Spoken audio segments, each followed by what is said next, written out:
In September of 2022, I took a weekend job at a small, almost forgotten movie theater in southern Illinois.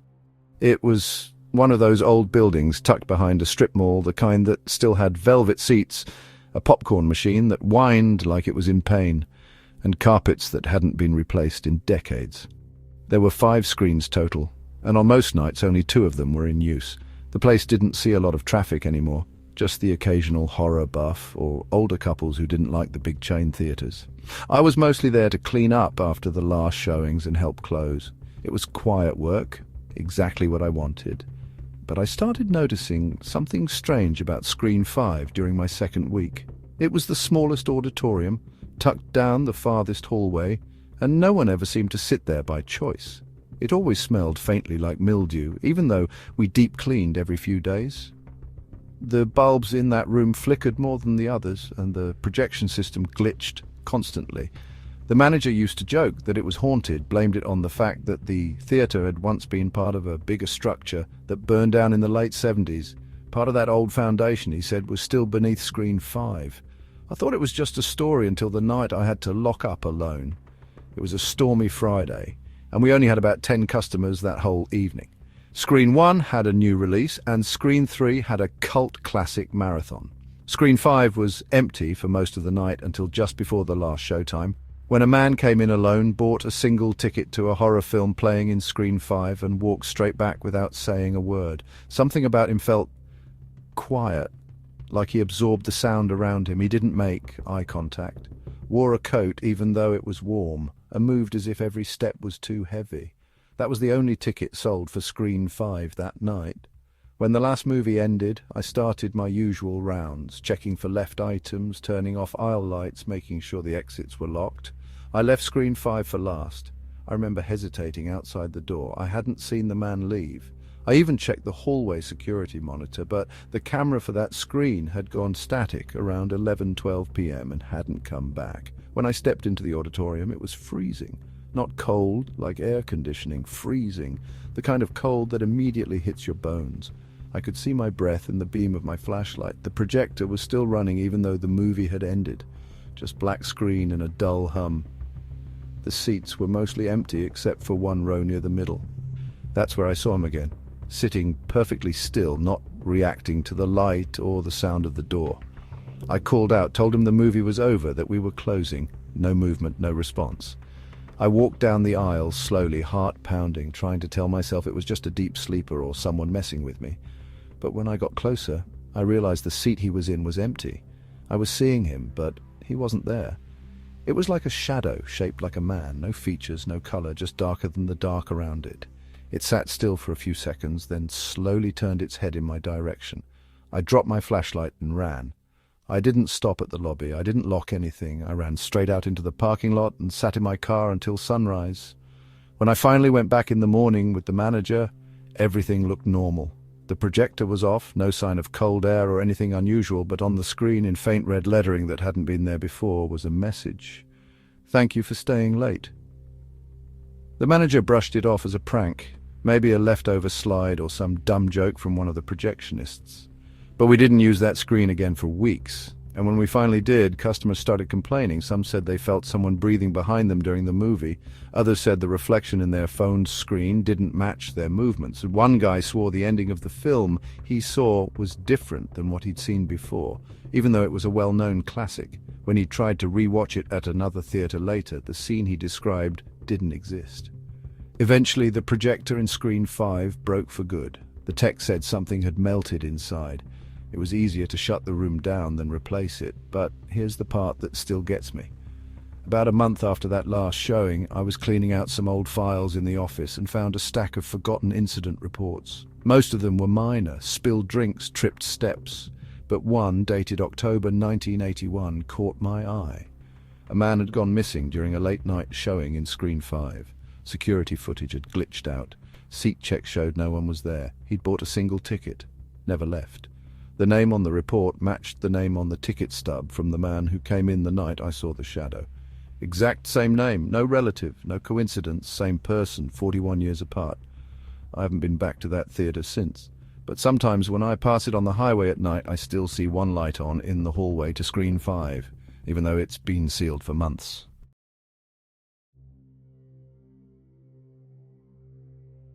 In April of 2018, I worked at a small indie movie theater in Santa Fe, New Mexico, the kind that played art films, obscure horror titles, and re-released classics.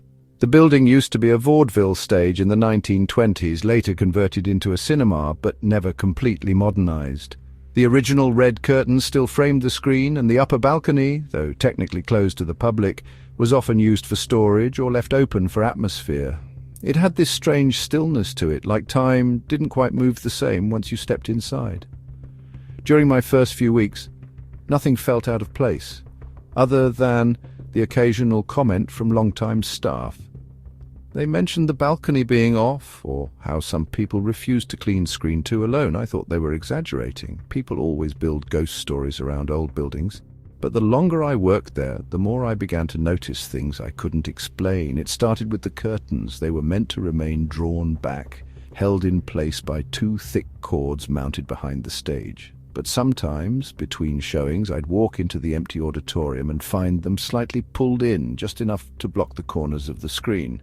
It wasn't a mechanical error. There was no system to close them anymore, and I'd check the cords myself, tied, secure. Then they'd be loose again the next day. One night I stayed late to help set up for a local horror marathon, a full overnight event in April that drew film nerds and college students. I was alone in the building, placing programs on seats, when I noticed something odd in Screen 2. The curtains were fully closed, which never happened. I figured one of the projectionists had been messing around and went to open them. When I walked up the side aisle, I heard something behind them. Not movement, not voices. Breathing, steady, slow, rhythmic, like someone standing just on the other side, trying not to make noise. I stopped cold, every hair on my arm rising. I called out, thinking maybe someone was trying to scare me, but there was no answer. I reached for the curtain with a shaking hand and yanked it back. No one was there. The space behind the curtain was narrow, barely enough room for a person to stand, just black painted wall and decades-old dust.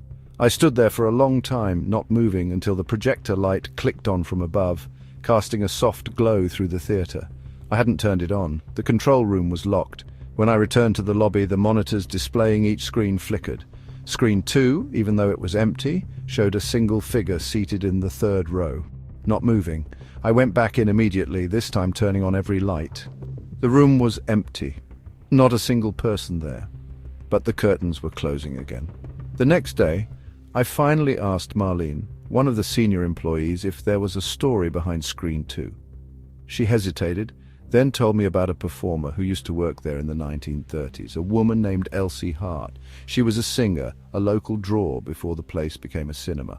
According to the story, one night during a storm, part of the old stage rigging collapsed during her performance. She was crushed behind the curtain. No audience saw it happen. They just noticed she didn't return for the second act. They buried her 2 days later, and the theater reopened not long after. People always said she stayed behind, especially in Screen 2, which had been closest to the original stage area. After that conversation, things escalated. The sound system in Screen 2 began to glitch randomly during showings, laughter playing where there shouldn't be any, faint music under dialogue. A customer once approached me after a late screening and asked if we'd added a creepy scene as a joke. I told her no, and she looked genuinely shaken. She said a woman had walked on screen mid-movie, not part of the film, just standing there for a few seconds, then vanishing. When she described her, I felt cold. Dark hair, pale dress, red stage curtain behind her. She saw it in the film. There was no such footage in the movie. I checked it myself. The last night I ever worked there was during another overnight horror marathon. Around 3 a.m., I went upstairs to the balcony storage to grab some extra cups. The hallway behind the balcony was cramped and dimly lit, filled with old boxes and reels. As I walked past one of the projection windows, I glanced down into Screen 2. There was someone standing at the edge of the stage. Not an employee, not a guest. She was facing the curtain, her head tilted down, arms at her sides. Her shadow stretched across the floor in a way that didn't match the lighting. I leaned closer to the glass, trying to make sense of it. That's when she turned around. Her face wasn't fully there. It was like smoke barely holding shape. And yet, her eyes met mine through the projection window. The lights in the hallway cut out. Everything went black for 5 seconds. When they flickered back on, I was alone. But when I got downstairs, The curtains in screen 2 had been drawn shut again, even though I had just seen them open, and printed across the fabric in faint water-stained lettering I'd never noticed before was a single word: Encore. I quit the next morning. The theatre is still running, screen 2 still shows films, but now they never close the curtains, not even between shows.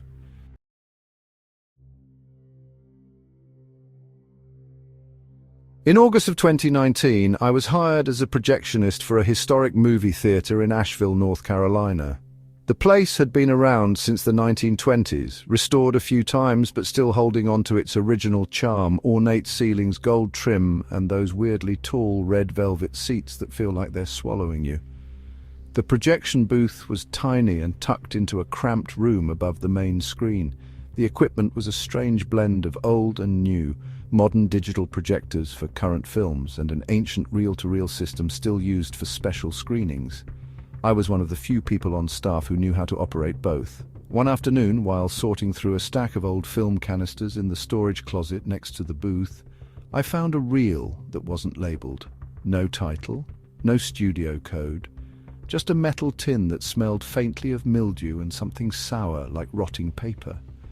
It wasn't on our inventory list. I showed it to my manager, who shrugged and told me to throw it out if it wasn't in the system, but something about it kept nagging at me. I couldn't explain why, but I wanted to know what was on it. That night, after the last screening ended and the staff had gone home, I threaded the reel onto the old projector and locked the door. I didn't set up any speakers, just the film. I figured if it was some old silent piece, I could skim it quickly, but the moment the image hit the screen, I felt wrong. The theatre was dark except for the flickering light coming from the booth I watched from the back row. It started with what looked like a test pattern, then grainy black and white footage of a theatre, our theatre. Same seats, same walls, but slightly older. The room was empty, the camera didn't move, it just sat there watching, and then, in the distance, someone entered the frame from the left aisle. A man in a suit, wearing a hat. He walked halfway down the row and sat, no sound, no music. He didn't move again. For nearly 10 minutes the film stayed locked on that shot, then it cut. Now the man was gone, but the seat he had occupied was slowly creaking forward, as if someone had just gotten up.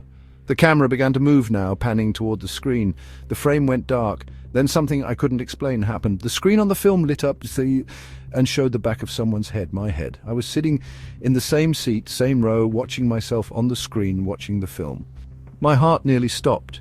I stood up, but the figure on the screen didn't move. It kept staring forward, head tilted slightly, perfectly still. Then the image on the screen started to zoom in, slowly, almost imperceptibly, toward the back of the figure's head.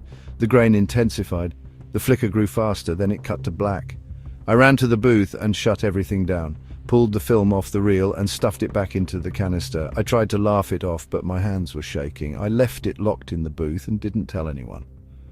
The next day I came in for my shift and one of the ushers asked if I'd played an extra showing last night. I said no. He said he thought he saw light from screen 1 while he was closing up, even though we were shut down for the night. Later, during cleanup, I found a single seat down in the front row with a small tear, fresh foam exposed. It hadn't been there the day before. That night the tin was gone. I assumed maybe the manager had tossed it, maybe someone else had found it, but I didn't ask. I just wanted to forget. A week passed without anything strange. Then, while reviewing footage from the security cameras, part of a routine check after a break-in at the cafe next door, I noticed something odd. One of the frames, from inside the theatre at 3:14 a.m., showed a figure standing in front of the screen, alone. No one was scheduled to be there. The doors were locked. The alarm was armed. The figure was facing away from the camera toward the screen, but what struck me was how the light was hitting him. There was no projection running, and yet the screen was glowing, a faint flicker just like the reel I had watched, and the figure wearing a hat. I paused the footage, zoomed in as far as it would allow, and that's when I saw it. The seat behind the figure was slowly folding down. I deleted the clip. The last thing I did before quitting was go up to the booth one final time. I needed to know if the tin had truly vanished. I opened every cabinet, checked every shelf. Nothing. But as I turned to leave, I noticed the old projector had a reel threaded through it, already loaded, ready to run. The end of the film was taped down, and on that tape, written in faded red ink, were 3 words: "Now it's you." I didn't play it. But sometimes when I dream, I see the back of my own head, and the sound of the reel never stops spinning.